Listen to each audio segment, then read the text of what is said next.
people look at you with fear. Today, you're going to discover exactly how to get there. Have you ever seen that person who never fails? The one who wakes up at the same time every day, does the same things, and just never stops? While everyone else gives up by the third week, they keep going. While everyone else makes excuses, they show up. And you know what people say about them? Man, that's not normal. There's an ancient system created by Zen monks in Japan that produces exactly this kind of frightening consistency. They call it Goji, the practice that perpetuates itself. Once you understand how it works, you'll never break a goal again.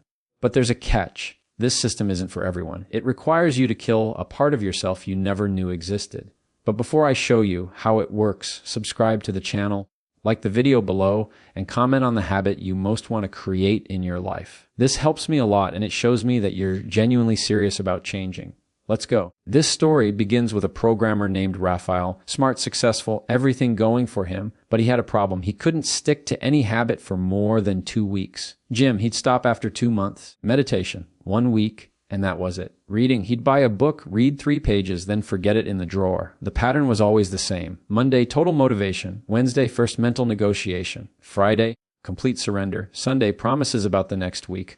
Raphael tried everything: habit, tracking apps, rewards, accountability partners. Nothing worked. He was fighting something he couldn't even imagine, the very architecture of his brain. That is, until he discovered why Zen monks can meditate for 800 years straight without missing a single day. And no, it's not willpower.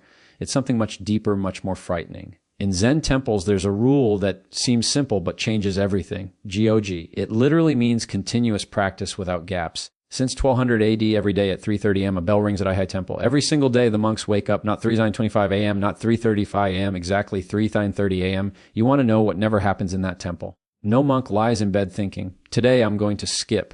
The thought simply doesn't exist. Why? Because they understand something you don't yet. Your brain categorizes every commitment into 2 boxes: reversible or irreversible. Reversible commitments become mental negotiations. Irreversible commitments simply happen. When a monk takes his vows in front of the community, he isn't making a promise. He's changing his identity. He's not promising to try to meditate. He's declaring himself a meditator. The community witnesses it. The identity changes. The negotiation ends. A Harvard neuroscientist who has studied habits for 15 years discovered something revolutionary. When you make a behavior public, your primitive brain interprets failure as a survival threat. Our ancestors who lost status in the tribe didn't survive. Your brain still works that way. That's exactly what Raphael did. He stopped making private promises and started making public declarations. He wrote on paper, I am a person who meditates 20 minutes every day at 5:00 a.m. for 90 consecutive days. He signed it. He posted it online. He told everyone. His girlfriend said, you're being too dramatic. His co-worker said, man, you're trying too hard. Perfect. Every person he knew became fuel. Every morning he wanted to give up. He thought about having to look everyone in the face and admit he was just another guy who couldn't deliver on his promises. Day 3 brought the first real test. The alarm clock rang at 5:00 a.m., and immediately his mind began its usual routine. You're exhausted. This isn't healthy. One day won't make a difference. But something fundamental had changed. The thought of posting online that he'd lost after 3 days was unbearable. Having to look his girlfriend in the face and admit he'd given up again. The public declaration had made giving up more painful than continuing. Even with all this social pressure, Raphael was still waging war every day. His body didn't care about his reputation. It wanted to sleep. The public declaration ended the mental negotiation, but he still fought biology every morning. That's when he discovered the monk's second principle, non-negotiable hours. Every day, you waste mental energy on the same stupid question. When will I do this? Now or after breakfast, morning or night? This decision burns up glucose in your brain that should be used for actual practice. Raphael chose 5:00 a.m., not because he loved watching the sunrise, not because he was a morning person. He chose 5:00 a.m. because the world was asleep. No messages, no emails, no distractions, no excuses. The time wasn't about optimization. It was about elimination, eliminating every possible reason to delay. The first week was hell. His body fought every morning. That's normal. Your body is a machine of patterns, and you're forcing it to build a new one. It resists. In the second week, something changed. He started waking up 2 minutes before his alarm. His body had begun preparing for what now awaited him. On day 14, the alarm rang, and his feet hit the floor before his conscious mind even engaged. No thought. No decision, just movement. Most people don't understand this about fixed hours. It's not about finding the perfect schedule. It's about removing time as a variable. When you do something at different times every day, your brain must make a new decision every time. Fix the schedule, and your brain has no argument. But Raphael discovered a new problem. His schedule was fixed, but he kept changing what he did during that time. Some mornings meditation felt right. Other days he read. Sometimes a few push-ups. His brain had found a new negotiating point. Instead of arguing about when, it argued about what 20 minutes at 500 a.m. became reliable. But the practice itself was chaos. The fixed schedule solved half the equation, but his mind was still finding loopholes to negotiate. He had eliminated the when, but not the what. And this is where Dodgen's teaching on forms became controversial. It requires doing exactly the same thing every single day until your mind completely surrenders. You think variety keeps things interesting, but variety is where consistency dies.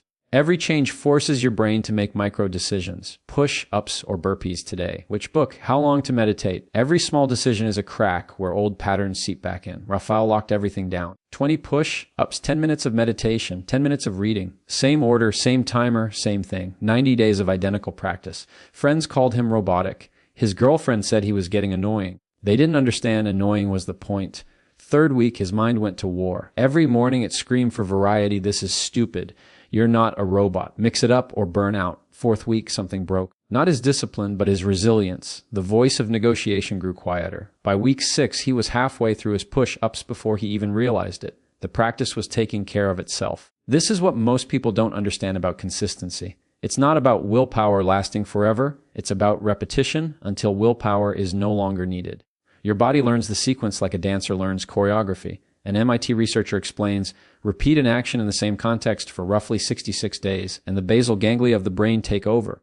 The behavior becomes automatic. You no longer decide, you simply do. On day 35, Raphael caught the flu. On day 40, he was traveling for work. This is where old patterns kick in: sick day, rest day, travel exception. This is where you gave up before, where everyone gives up. Perfect practice requires perfect conditions, and perfect conditions do not exist. But Dogen understood something that changes everything. Practice must continue without a moment of gap, because in that gap, all old patterns return. What saved Raphael was understanding that practice doesn't require perfection. It requires continuity. The all or nothing lie has killed more consistency than laziness ever could. If I can't do the full 20 minutes, why do anything? If I can't do perfect push-ups, I'll wait until tomorrow. This thinking creates gaps, and gaps are where your old self crawls back in. Look at elite athletes. They have rest days, but those rest days are intentional, strategic, planned, not because they feel lazy. A rest day allows them to train harder tomorrow. Skipping because you're tired is not rest, it's retreat. A river never stops flowing. During a drought, it may be a trickle, but it never stops. The moment it stops, it's no longer a river. It's a memory of where water used to be. Your practice is the same. The moment you create a gap, you're no longer practicing. You're someone who used to practice. Travel day arrived on day 40. Airport at 400 a.m. meetings all day. No gym. Raphael did push-ups in the airport bathroom. People looked at him like he'd lost his mind. Great. He meditated in the Uber. He read on the plane. Nothing was perfect, but momentum toward his 90-day goal continued. This is Gyoji practice continuing itself. That's when people started to notice. Workers said he seemed different. Friends said he was becoming obsessive. Someone actually said his discipline wasn't healthy. Normal people don't act like that. When you hear those words, you know you're on the right track. Normal people get normal results. You're not trying to be normal. You're trying to be unbreakable. Unexpected obstacles appear. Your child gets sick. Your car breaks down. Your boss keeps you late. These are consistency killers if you haven't decided how to handle them. Every decision in the moment of chaos favors the path of least resistance. The obstacle wins because you're unprepared. Zen monasteries have endured centuries of earthquakes, wars, famines, without missing a single day. How? They don't make decisions in the moment. The answer already exists. The bell rings. The response is automatic. Raphael wrote down every obstacle that had broken his consistency before and solved each one. Rain, push-ups in the garage, guests staying home, bathroom workout, hangover. 2 push-ups, 1-minute meditation, 1 page of reading. Each scenario had a predetermined response. No thinking, no negotiating, just execution. This does more than maintain the sequence. It stops you wasting mental energy on decisions. Your brain knows tomorrow's practice continues. This certainly changes your nervous system. A Yale psychologist studying decision-making for 20 years explains, pre-deciding removes decision fatigue. Your prefrontal cortex remains intact to execute rather than debate. By day 70, Raphael's practice was automatic. Sometimes he'd wake up not even remembering doing the push-ups. His body simply moved through the sequence like a programmed machine. His girlfriend's mother visited for a week. Push-ups in the bathroom at 500 a.m. The practice continued. On day 90, he completed his personal Ango 3 months of uninterrupted practice. But something deeper had happened. He was no longer the same person. Friends literally said, "Your consistency is scary." His response, perfect. Great. When your discipline makes others uncomfortable, you're finally operating at the right level. Your existence proves that everything they say is impossible, is just uncomfortable. That's why they call you obsessive. That's why they say you need balance. They need you to slow down so they feel better about standing still. But you're not doing it for them. You're doing it because you discovered the secret consistency isn't about doing something every day. It's about becoming someone who can't do it any other way. When you implement the Goji system, public declaration, fixed schedule, seamless practice, resolved obstacles, you're not just creating habits. You're reshaping your identity. You stop being someone who tries and become someone who simply is. When that transformation is complete, people will look at you and think, how does he do that? The answer is simple, he doesn't. He is. The question remains, are you ready for this level of transformation? It's not about discipline. It's about death and rebirth. The death of your inconsistent self, the birth of your unbreakable self. The Goji system won't make you better. It will make you different. Someone others look at and think, that's not normal. And when you hear those words, you'll know you finally arrived. If this video changed your perspective on discipline and consistency, subscribe and hit the bell so you don't miss future content that will transform you. And tell me in the comments, what will your public declaration be? What habit will you implement using the Goji system? Remember, the consistency that scares others is the only consistency worth having. If you've watched this far, thank you for your attention. See you in the next video.